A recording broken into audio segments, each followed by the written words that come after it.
وہ آج بھی اگر دنیا میں آپ پھریں تو انڈیا کے اندر آج بھی ایک مذہب ایسا موجود ہے کہ جو ان پہ جو ہے وہ فرض ہے کہ وہ اپنے مذہب کی کتاب کو بھی نہیں پڑھ سکتے. باقی دنیا کا علم حاصل کرنا تو دور کی بات ہے.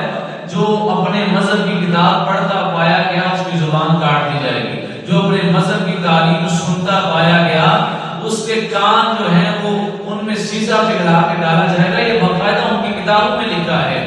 اور یہ تو آج کی باتیں ہیں. آج سے کچھ عرصہ پہلے ایران میں جب ساسانی حکومت تھی تو اس وقت وہاں کیا ہوتا تھا, جو غلام ہوتے تھے ان کو انسان سمجھا ہی نہیں جاتا تھا. ان کو جانوروں سے زیادہ بدتر سلوک ان کے ساتھ کیا جاتا تھا. انسان انسان ہو کر ہی دوسرے انسان کو انسان نہیں سمجھتا تھا, اس پہ ظلم کرتا تھا, اسے انسانیت کا جو ہے وہ حق ہی نہیں دیا جاتا تھا. اور وہ تو چلو بادشاہ تھے جو ایسا کر لیتے. دنیا میں ایسے مذاہب بھی پائے گئے, وہ غیر الہامی مذاہب تھے. غیر الہامی سے مراد یہ ہے کہ عیسائی مذہب جو ہے یہ الہامی ہے کہ اللہ کا نبی آیا جس سے یہ مذہب پیدا ہوا. حضرت موسیٰ علیہ السلام کا مذہب یہودی یہ بھی الہامی ہے کہ حضرت موسیٰ علیہ السلام اللہ کے نبی آئے جن سے یہ مذہب چلا. غیر الہامی مذاہب وہ ہیں جو ایسے کسی بندے نے مذہب شروع کر دیا. تو ایک غیر الہامی مذہب دنیا میں ایسا بھی پایا گیا ہے بہت عرصہ پہلے. وہ مذہب ایسا تھا کہ ان میں بندہ جب مر جاتا تو بندے کو پلید سمجھا جاتا, زمین کو پوتر سمجھا جاتا کہ اس کو زمین کے اندر نہیں دفنانا, بندہ ناپاک ہے, زمین کے اندر نہیں دفنانا. اچھا نہیں دفنائیں گے تو پھر پانی میں بہائیں گے, نہیں پانی کے اندر بھی نہیں بہانا. پانی کو بھی پاک سمجھا جاتا, اس کو ناپاک سمجھا جاتا. اچھا دفنانا بھی نہیں, بہانا بھی نہیں, پھر جلائیں گے نہیں. آگ کو بھی پاک سمجھتے, اس کو ناپاک سمجھتے جو مر جاتا. آگ کو پاک سمجھتے, کہتے یہ آگ میں بھی جانے کا حقدار نہیں ہے, آگ پاک ہے, یہ پلید ہے. آگ کے اندر بھی نہیں ڈالتے تھے. اب نہ تو جلانا ہے, نہ پانی میں بہانا ہے, نہ دفنانا ہے, اس کے علاوہ تو کوئی اور حل ہے ہی نہیں. گھر میں تو رکھ نہیں سکتے. تو پھر کیا کرتے, اپنے ہی سگے باپ کو, اپنی سگی ماں کو, اپنی بہن کو, اپنے بھائی کو, اپنے بیٹے کو جب مر جاتا, جب انہوں میں لے جاتے, جا کر درخت کے ساتھ اس کی لاش کو باندھ کے آ جاتے. اس کے بعد جو مردار کھانے والے جانور ہوتے جنگل میں وہ آ کر ان کے باپ کو کھا جاتے, ان کے بیٹے کو کھا جاتے, ان کے عزیز کو کھا جاتے. یعنی مرنے کے بعد اسے اتنا پلید سمجھا جاتا, نہ پانی میں بہایا جاتا, نہ جلایا جاتا, نہ دفنایا جاتا.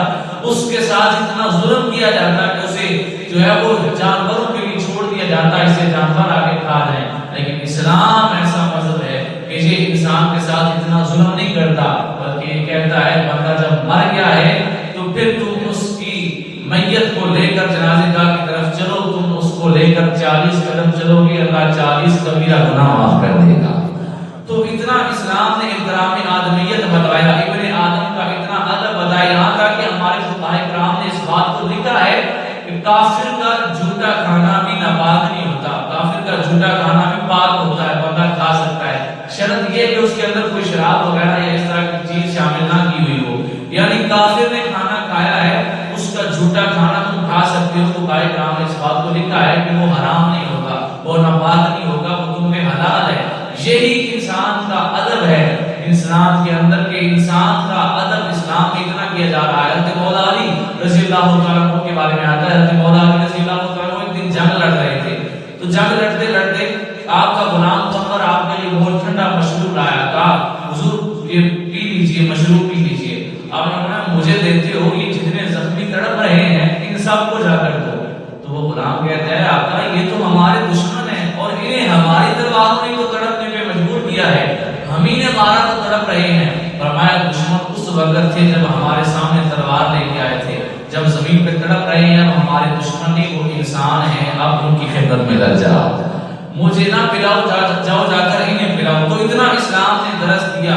حضرت عمر فاروق رضی اللہ عنہ بیت المقدس فتح کرنے جا رہے ہیں اور آپ کے ساتھ ایک غلام ہے حبشی, سواری ایک ہے. اسلام اتنا بتاتا ہے, اسلام اتنا تعظیم کرتا ہے کہ جانور کی بھی تعظیم کرنے کا حکم دیتا ہے کہ جانور کے اوپر دو بندے اکٹھے سوار نہ ہو. حضرت عمر فاروق اور حبشی غلام دونوں کی باری لگی, کبھی وہ بیٹھتے کبھی وہ بیٹھتے. جب بیت المقدس کبھی قریب آیا تو اب باری حضرت عمر فاروق کی پیدل چلنے کی تھی, تو حبشی غلام کی بیٹھنے کی سواری تھی. تو وہ کہتا ہے حضور میں اپنی خوشی سے اپنی باری آپ کو دیتا ہوں, آپ بیٹھیں, شہر قریب ہے, لوگ کہیں گے کہ امیر المومنین پیدل چل رہا ہے. آپ نے فرمایا کہ جب باری تمہاری ہے تو میں کیسے لوں گا, لوگ جو کہتے رہے میں کل بات کا حساب نہیں دے سکتا، تم اوپر بیٹھو میں چلوں گا۔